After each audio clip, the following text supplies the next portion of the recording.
bahagia, kamu bahagia. Perkenalkan, nama saya Efriani. Saya sudah menikah dan memiliki 3 orang anak. Terima kasih buat kamu yang hari ini tetap setia ada di YouTube channel aku. Terima kasih juga buat kamu yang baru pertama kali hadir. Hai, salam kenal, dan please subscribe ya channel ini untuk kita boleh berbagi bersama. Hari ini karena lagi viral-viralnya nih film Squid Game. Ada suara anak saya. Tidak ada yang menjaga. Tapi saya akan berusaha untuk boleh fokus di dalam materi saya yang akan saya sampaikan hari ini kepada kalian. Jadi please disimak ya. Ada pelajaran-pelajaran yang sangat baik dari drama Korea Squid Game. Sudah pada nonton belum?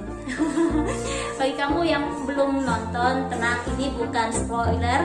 Saya tidak akan menceritakan alur kisahnya. Jadi bagi kamu yang belum nonton, masih tetap punya rasa penasaran untuk menyaksikan sendiri. Dalam kisah ini saya mendapatkan banyak pelajaran hidup tentunya.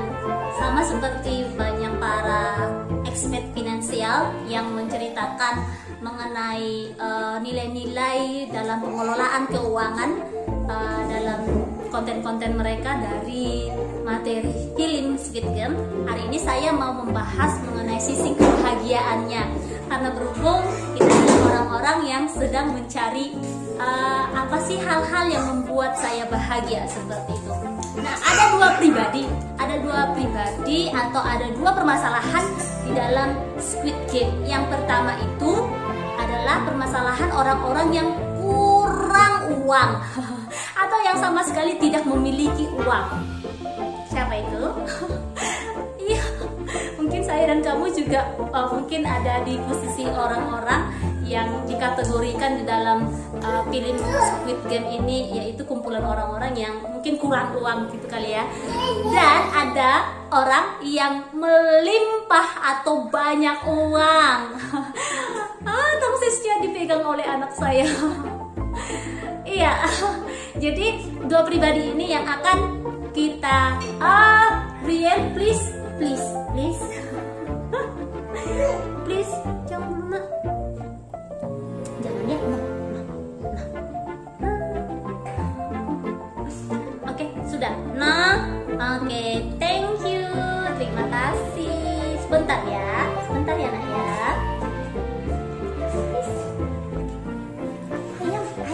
Ada ayam di sana.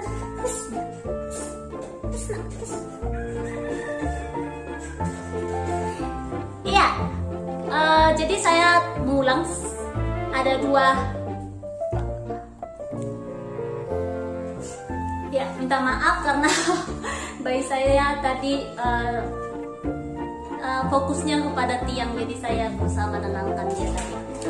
Semoga tenang. Iya, saya mengulang kembali bahwa ada dua pribadi orang-orang di muka bumi ini yang bertujuan mencari kebahagiaan. Yang pertama adalah pribadi orang-orang yang kekurangan uang, seperti itu. Yang kedua adalah orang-orang yang banyak uang, seperti itu. Tapi sama-sama mencari kebahagiaan.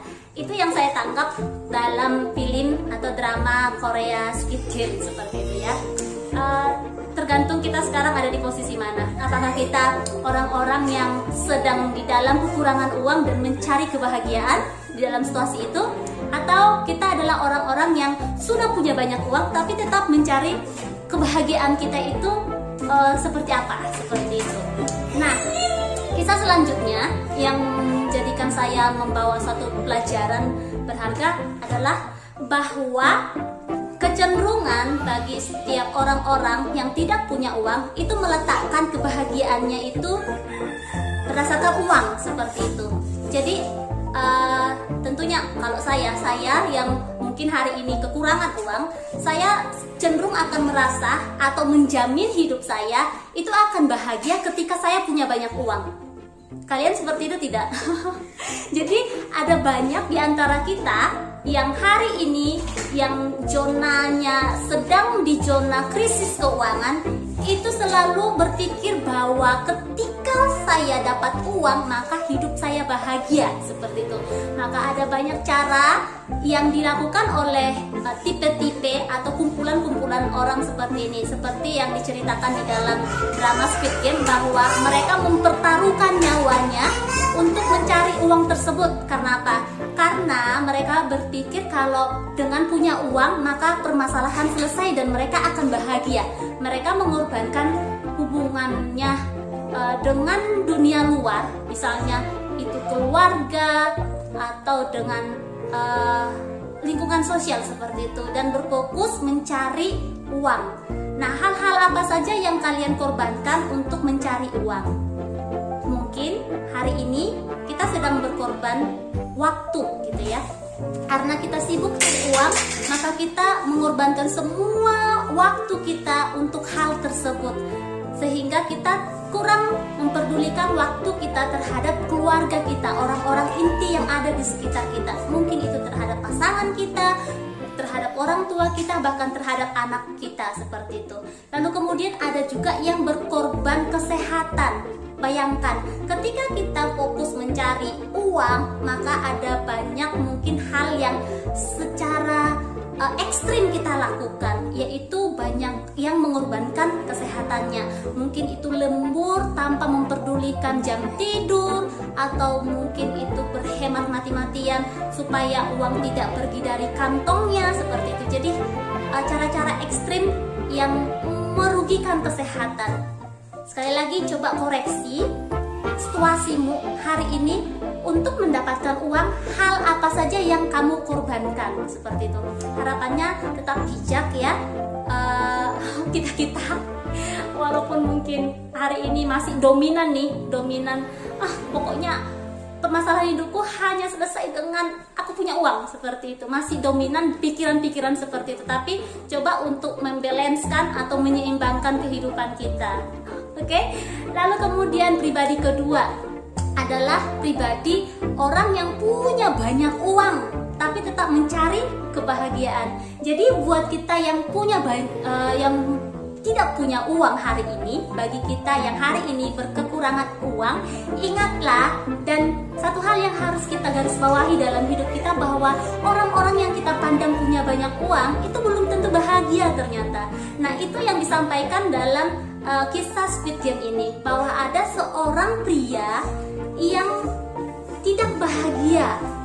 Jadi dia menciptakan games seperti itu. Dia menciptakan games supaya ada banyak orang yang bermain di dalam games itu bersama-sama dengan dia, hingga dia mencapai kebahagiaan. Ya, tadi ada sedikit insiden anak saya menjatuhkan TV. Semoga tidak apa-apa TV-nya. Oke, saya lanjut kembali bahwa ada karakter orang kaya dalam serial drama tersebut yang menunjukkan dia menciptakan permainan ini untuk dia bermain bersama dengan para peserta, dan dia akan merasa bahagia karena menurut dia dia bahagia itu waktu dia masih kanak-kanak. Jadi dia mengingat kebahagiaan murni yang pernah dia alami, yang pernah dia rasakan ketika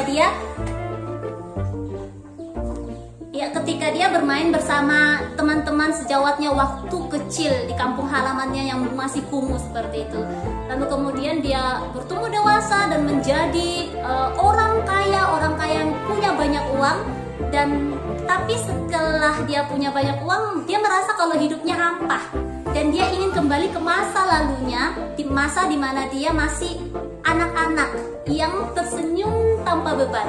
Jadi ingat, perhatikan bagi kita yang hari ini mungkin, sekali lagi saya katakan, hari ini mungkin lagi ada di masa-masa sulit dalam keuangan. Ingat, tidak melulu kebahagiaan itu berbicara masalah keuangan. Jadi semua orang punya misteri perjalanan kebahagiaan masing-masing. Jadi jangan mengukur dari uang saja. Ketika kamu meletakkan kebahagiaanmu di atas uang, maka pastinya ya kamu akan mengorbankan banyak hal untuk mendapatkan itu, seperti itu. Jadi cari hal-hal dalam hidupmu yang rasanya itu membuat kamu bahagia, ya, tanpa kamu harus berjerih payah mengorbankan waktu, mengorbankan kesehatan, mengorbankan hubunganmu dengan keluargamu untuk uang seperti itu, ya. Jadi setiap orang itu punya patokan hidup bahagia. Jadi harapannya, coba patokkan sesuatu kebahagiaanmu terhadap sesuatu yang itu tidak bersifat uang. Karena apa? Karena uang itu mudah lenyap gitu loh, ya. Jadi coba cari hal-hal yang di dalam hidupmu yang hari-hari ini tanpa kita bersusah payah mencarinya. Kita coba lihat hal-hal simpel dan kita mulai membangun bahagia kita dengan hal-hal sederhana, dengan hal-hal simpel yang ada di hadapan kita. Nah, ini yang menjadi pelajaran bagi saya ketika saya menonton Squid Game, yaitu pelajaran hidup bahwa tidak semua orang yang memiliki banyak uang itu bahagia. Jadi, bagi kita yang hari ini tidak punya banyak uang, jangan berpikir kalau masalah hidupmu selesai hanya ketika kamu punya banyak uang. Oke? Menjadi orang-orang yang dipenuhi atau dikelilingi dengan kebahagiaan itu akan membuat kamu bahagia atau bersinar setiap hari, seperti itu, ya. Terima kasih bagi kalian yang sudah menonton channel YouTube ini. Semoga sharing saya ini dapat membawa satu kebahagiaan atau inspirasi untuk hidup bahagia. Terima kasih semuanya. Dah.